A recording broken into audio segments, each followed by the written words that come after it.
Hello friends, एक बार फिर से स्वागत है आपका हमारे यूट्यूब चैनल में। तो दोस्तों, आज हम लोग बात करने वाले हैं Munnar to Pune road trip के बारे में। तो इसके टोटल डिस्टेंस की अगर हम बात करें तो वो है लगभग 1500 किलोमीटर। तो दोस्तों, सबसे पहले हम लोग यहाँ पुणे आए हैं। तो सबसे पहले पुणे से हम लोग आए मैसूर। मैसूर से हमारा रहा बांदीपुर होते हुए हम लोग आए ऊटी।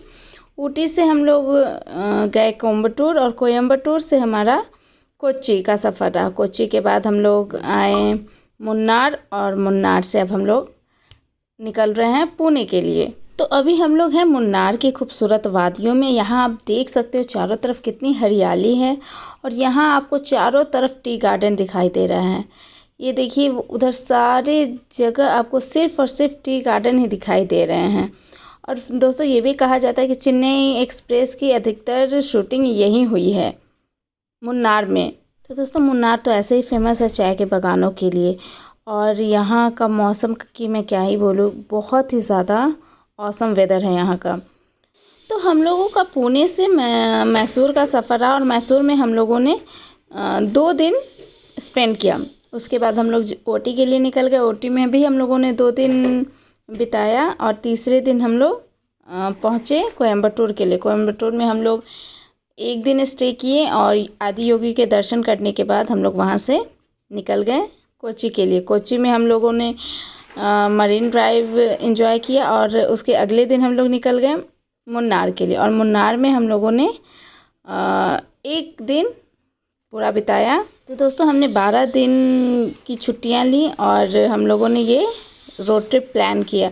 और ये रोड ट्रिप सच में बहुत ही ज़्यादा यादगार रहा, और बहुत ही ज़्यादा रोमांचकारी रहा। तो हम लोग जब मुन्नार से निकले थे तो हल्की हल्की बारिश हो रही थी। हमने सोचा था कि अगले दिन हम लोग 1-2 पॉइंट कवर करेंगे, और उससे कवर करते हुए हम लोग पुणे के लिए निकल जाएंगे। लेकिन बारिश की वजह से हम लोग वो पॉइंट कवर नहीं किया, और डायरेक्ट हम लोग पुणे के लिए निकल गए। तो दोस्तों, जब हम लोग मुन्नार से पुणे की तरफ जा रहे थे तो रास्ते में आप देख सकते हो कि यहाँ चाय की पत्तियों को तोड़ा जा रहा है, और इकट्ठा करके बोरे में भरी जा रही हैं। और ये सारे प्रोसेसिंग के लिए यहाँ से फैक्ट्री ले जाया जा रहा है। तो दोस्तों, यहाँ पर आप देख सकते हो कि यहाँ का दृश्य कितना ज़्यादा मनोरम है। ऐसा लग रहा है जैसे आँखों में इसे कैद कर लिया जाए। ये इतना लुभावना यहाँ का दृश्य है। तो दोस्तों, ये जगह फ़ोटो सेशन के लिए काफ़ी ज़्यादा अच्छी है। यहाँ आप किसी भी कोने में चले जाओगे, आपकी फ़ोटो बहुत ही ज़्यादा अच्छी आएंगी, और बैकग्राउंड भी काफ़ी खूबसूरत आएगा। तो दोस्तों, ऐसे भी बहुत सारी फिल्मों की शूटिंग यहाँ पर हो चुकी हैं।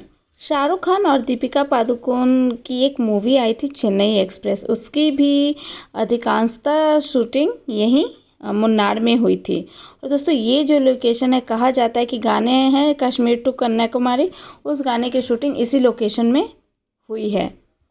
आप देख सकते हो ये लोकेशन कितना खूबसूरत है, और शायद ये लोकेशन देखकर आपको याद आ गया होगा उस मूवी के सॉन्ग का दृश्य।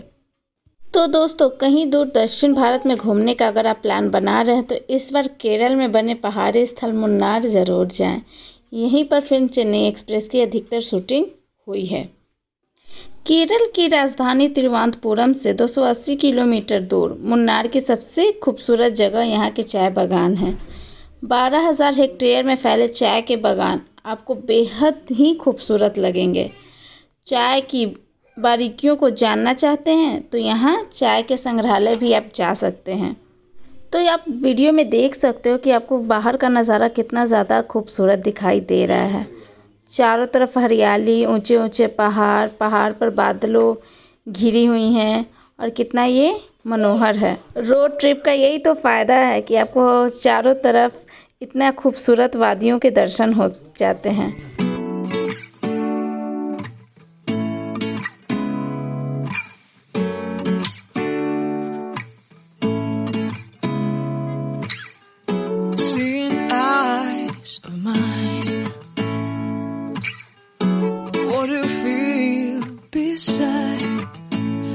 Don't know where we're gonna fly like you did sometimes.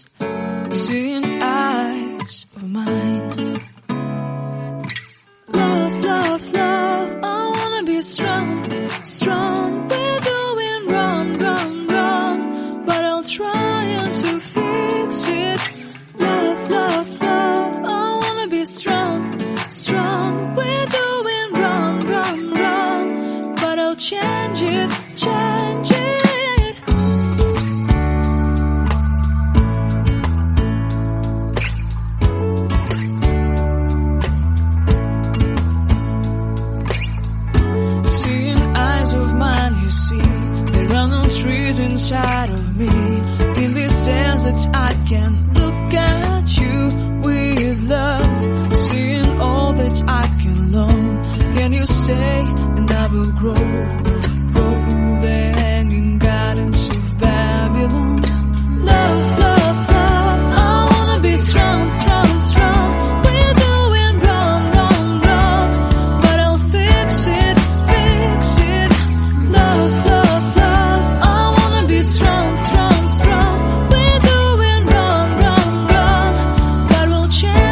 हमने इस खूबसूरत वादियों में बहुत सारे फ़ोटोज़ क्लिक करवाए, वीडियोस बनाए और आप देख सकते हो कि रास्ते में हमने कितने सारे बड़े बड़े वाटरफॉल देखे। ये देखिए कितना खूबसूरत है ये वाटरफॉल, और इस तरह के वाटरफॉल आपको सभी जगह दिखाई देंगे। आप बताओ दोस्तों, अगर आप क्या फ़्लाइट से जाओगे तो ये खूबसूरत दृश्य क्या आप कभी देख पाओगे? बिल्कुल नहीं। तो मेरी मानो तो एक ना एक बार आप रोड ट्रिप ज़रूर कीजिएगा। और यहाँ पर बहुत सारे लोग यहाँ नीचे उतरे हुए हैं पानी के पास जाने के लिए और वहाँ फ़ोटो सेशन के लिए। ये देखिए कितना खूबसूरत है ये वाटरफॉल, इसे कहते हैं प्रकृति की खूबसूरती। तो दोस्तों, जब आप यहाँ मन्नार से निकलोगे तो फिर रास्ते में आपको एक बहुत बड़ा टाइगर रिजर्व जंगल दिखाई देगा और उसका नाम है अन्नामलई टाइगर रिजर्व फॉरेस्ट। तो दोस्तों, अन्नामलई टाइगर रिजर्व, जिसका पुराना नाम इंदिरा गांधी वन्य जीव अभयारण्य और राष्ट्रीय उद्यान भी है, भारत के तमिलनाडु राज्य के कोयम्बटूर जिले और तिरुवनंतपुरम जिले में ये अन्नामलई पहाड़ियों पर स्थित एक संरक्षित क्षेत्र है। इस वन में बहुत सारे दुर्लभ वनस्पतियाँ, जीव जंतु पाए जाते हैं। इस अभयारण्य में स्तनधारियों की संकटग्रस्त प्रजातियां भी शामिल है। विलुप्तप्राय बंगाल के शेर, भारतीय हाथी, एशियाई जंगली कुत्ता, नीलगिरी तहर और सेब की पूंछ वाला ममाक यहाँ शामिल है। भूरा नेवला, गौर, मलाबार कांटेदार डोरमाउस, नीलगिरी लंगूर, जंग जैसे धब्बों वाली बिल्ली, सांभर हिरन, भालू और उदबिलाव भी शामिल हैं। और जंगल के बीच में भी आपको कहीं ये सारे वाटरफॉल भी दिखाई देते हैं।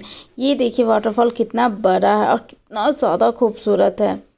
तो दोस्तों, सच में ये बहुत ज़्यादा खूबसूरत तो है ही, साथ ही साथ यहाँ थोड़ा आपको डर की अनुभूति भी होती है, क्योंकि ये जंगल है और जंगल में कौन सा जानवर कब आपके सामने आ जाएगा कोई ठिकाना इसका नहीं होता है। तो लोगों में डर होना तो वाजिब है। तो दोस्तों, इस जंगल में सबसे सुरक्षित पशुओं में शामिल है गोल्डन सियार, तेंदुआ बिल्ली, जंगली बिल्ली, फिर मूषक मृग, जंगली सूअर, लंगूर, मकाक, एशियाई पॉमफ्रेट, नेवला, सुर्ख नेवला, गिलहरी, छिपकली, तीन धारी वाली पाम गिलहरी इत्यादि यहाँ मौजूद होते हैं, पाए जाते हैं। तो दोस्तों, यहाँ कई प्रकार की दुर्लभ प्रजातियाँ पक्षियों की भी पाई जाती हैं, जो है जलकाक, छोटी बत्तख, तीतर, बटेर, मुर्गी, मोर, तोता, ड्रोगो इत्यादि। तो दोस्तों, अभी देख लीजिए हम लोग वो जंगल में आ गए और हल्की हल्की बारिश हो रही है और ये मौसम कितना लुभावना लग रहा है और दृश्य कितना खूबसूरत है। हम लोग इस रोड ट्रिप का आनंद लेते हुए आगे की ओर बढ़ रहे हैं। तो दोस्तों, हम लोग आराम से आगे बढ़ रहे हैं और आपस में बात कर रहे हैं, गाना सुन रहे हैं, तभी अचानक से हमारी गाड़ी के सामने आ गया एक बड़ा सा हाथी। और ये हाथी हम लोगों की गाड़ी की तरफ बढ़ रहा था और हमें लगा कि ये हमारे तरफ आता जाएगा, और हम लोग काफ़ी डर गए थे और हम लोग गाड़ी वहीं पर रोक दिए। और हाथी थोड़ी देर में अपना जंगल के उस पार चला गया। हम लोग ये देखकर काफ़ी ज़्यादा डर गए और जब वो हाथी उधर गया तब तक हम लोग जल्दी से रोड क्रॉस कर लिए। तो दोस्तों, जब भी आप ऐसी स्थिति में आप फंस जाओ तो आप हॉर्न मत बजाना, क्योंकि उससे जंगली जानवर जो है वो इरिटेट होते हैं और फिर वो क्या करेंगे इसका कोई ठिकाना नहीं होता है। इसलिए आप पेशेंस के साथ काम करना और गाड़ी थोड़ी देर के लिए वहाँ रोक देना और उनकी एक्टिविटी के अकॉर्डिंग आप काम करना। तो दोस्तों, ये देखिए सामने पहाड़ दिख रहा है जो लग रहा है कि एकदम बादल को छू रहा है और उस पर ढेर सारे बादल घिरे पड़े हैं और हल्की हल्की बारिश है। और ये देखिए दोस्तों, अभी हम लोगों को एक मोर दिखाई दी है और यहाँ पे मोर आपको बहुत ज़्यादा दिखाई देंगे। इधर हाथी के झुंड चले आ रहे हैं और इधर मोर। ये दृश्य आप देख सकते हो, आप कल्पना करके देख सकते हो कि ये दृश्य आँखों से देखने पर कितना ज़्यादा खूबसूरत लगेगा। और ये जो मैं आपको वीडियो दिखा रही हूँ इसमें आप उतना ज़्यादा एंजॉय नहीं कर पाओगे जितना मैं सामने से देखकर एंजॉय कर पाई हूँ। तो दोस्तों, रास्तों में आपको बहुत सारे विंडमिल दिखाई देने वाले हैं और ये काफ़ी संख्या में यहाँ आपको दिखाई देंगे। सबसे पहले तो मैं इसे पहचान नहीं पाई कि ये है क्या। थोड़ी देर के बाद मुझे ये समझ में आया कि ये विंडमिल है और ये बहुत ही ज़्यादा खूबसूरत लग रहे थे। और जैसे जैसे हम लोग नज़दीक आ रहे थे ये बड़े होते जा रहे थे, और दूर से जब देखोगे तो ये काफ़ी छोटे से दिखाई देंगे। तो दोस्तों इसे इंग्लिश में विंडमिल और हिंदी में इसे पवन चक्की कहते हैं। और पवन चक्की वे उपकरण है जो वायु की गति ऊर्जा को विद्युत ऊर्जा में परिवर्तित करते हैं। पवन चक्की की संरचना एक बड़ी विद्युत पंखे के समान होती है, जिसे किसी ऊंचाई पर मजबूत सहारे के साथ खड़ा किया जाता है। विद्युत उत्पादन के लिए पवन चक्की की घूर्णन गति का उपयोग कर विद्युत जनित्र को घुमाने के लिए किया जाता है। तो दोस्तों अब हो गई है रात, और हम लोगों को पता नहीं था कि हम लोगों को आगे भी जंगल मिलने वाला है, तो इसलिए हम लोग रात में भी ड्राइव करते चले गए। और अचानक से हमें एक बड़ा सा जंगल दिखाई दिया, और ये जंगल काफ़ी बड़ा था, और ये टाइगर रिज़र्व था। और इसमें कहीं कहीं हर एक जगह पर बोर्ड लगे हुए थे जंगली जानवरों के लिए कि जंगली जानवरों से सावधान, ड्राइव स्लोली, और जिसे देखकर हम लोग बहुत ज़्यादा डरे हुए थे। ये जंगल इतना बड़ा था कि इसे पूरा पार करने में कम से कम 2 घंटा या उससे भी अधिक का समय लगने वाला था। तो दोस्तों ये जो जंगल था सत्यमंगलम वन्यजीव अभयारण्य है ये, और इससे ये काफ़ी बड़ा जंगल है, और इसमें बाघ की संख्या बहुत ही ज़्यादा है, और आपको जगह जगह हाथियाँ भी दिखाई देंगे। तो दोस्तों हम लोग रात में ड्राइव कर ही रहे थे, और तो देखिए अचानक से सारी गाड़ियाँ रुकी हुई हैं। तब हमें दिखाई दिया एक बड़ा सा रोड पर हाथी है, और ये रास्ता इतना कठिन है कि इतना घुमावदार था कि मैं क्या बोलूँ। एक तरफ खाई और एक तरफ घनघोर घना जंगल। और दोस्तों अगर आपकी गाड़ी के सामने अचानक से कोई जानवर आ जाए तो आप गाड़ी ना पीछे कर सकते हो और ना बहुत ज़्यादा दाएं बाएं कर सकते हो, क्योंकि वहाँ आपको ज़्यादा जगह ही नहीं मिलेगी। और पूरा रास्ता हेयर पिन बेंड था, तो आप सोच सकते हो कि काफ़ी ऊंचाई पर पहाड़ों के बीच में ऐसे रास्ते में ड्राइव करना कितना ज़्यादा मुश्किल होता है। और वहाँ पर बहुत सारी गाड़ियाँ हमें मिली, हमें लगा कि शायद 1-2 गाड़ियाँ ही इस समय हमें मिलेंगी, लेकिन नहीं, बहुत सारे गाड़ी हम लोगों को मिल रही थी। और रास्ते में जब हमें ये बाघ दिखाई दिए तब तो हम लोगों के होशो हवास गुम हो गए। और वो भी एक नहीं 2-2 बाघ थे, और वो काफ़ी हिस्ट पुस्ट और मोटे तगड़े थे। ऐसा लग रहा था कि वो हम ही लोगों की तरफ आ रहे हैं, हम ही लोग को खाने के लिए वो आ रहे हैं। और ये इतने विशाल लग रहे थे कि बाबा हम लोगों के तो हाथ पैर सुन्न हो गए थे। लेकिन फिर हमने पेशेंस के साथ काम लिया और आराम से धीरे धीरे गाड़ी आगे की ओर बढ़ाएं। फिर वहीं थोड़ी दूर के बाद हम लोगों की गाड़ी के दाएं साइड एक बड़ी सी हाथी हमें दिखाई दिया, और वो हाथी जैसे लग रहा था रास्ता भटक गया है। वो बहुत ही शांत था, वो कुछ किया नहीं और रोड के दाएं साइड ही खड़ी रही और गाड़ियों को जाने का वो वेट कर रही थी। और उसके बाद हम लोग जब घने जंगल में पहुंचे तो एक छोटा सा हाथी था, छोटू हाथी, वो बाएं साइड में खड़ा था। तो दोस्तों रात का सफ़र हमने कैसे तय किया ये हम ही लोग जान रहे हैं, और कितने डरे हुए थे, हाथ पैर हम लोगों के सुन्न हो गए थे। लेकिन सच बताऊं तो बहुत ही ज़्यादा अच्छा भी लगा, जो हम लोगों को ये जंगल सफारी वाला फील दे रहा था।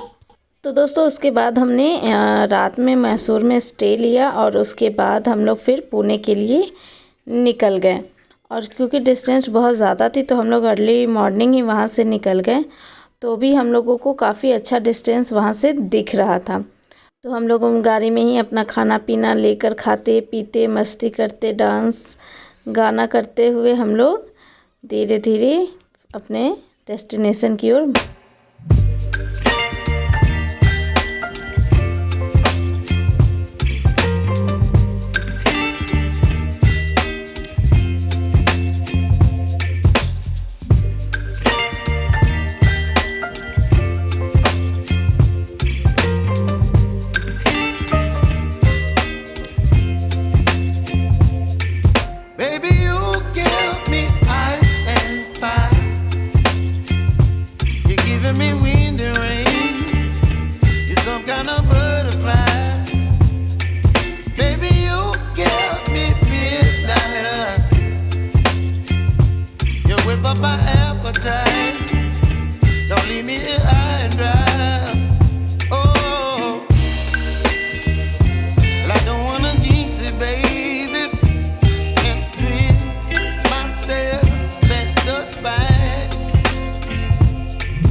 Don't wanna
You're chilling in the rain. You're some kind of butterfly. Baby, you give me midnight. You whip up my appetite. Don't leave me high and dry. Baby, you give me ice and fire. You're channeling wind and rain. You're some kind of butterfly. Baby, you give me midnight. You whip up my appetite. तो दोस्तों कैसी लगी हमारी आज की ये video ज़रूर बताइएगा, और कोई सुझाव देना चाहते हैं वो भी हमारे साथ शेयर कीजिएगा। तो दोस्तों अगर वीडियो आपको पसंद आती है तो इसे लाइक करना बिल्कुल भी ना भूलें, और हमारे चैनल को सब्सक्राइब कीजिए। तो आज तक के लिए बस इतना ही। तो हमारा केरल का ट्रिप ख़त्म हो गया है, और अब हम लोग मिलते हैं एक नए ट्रिप के साथ, एक नए व्लॉग के साथ। तो तब तक के लिए बाय, टेक केयर।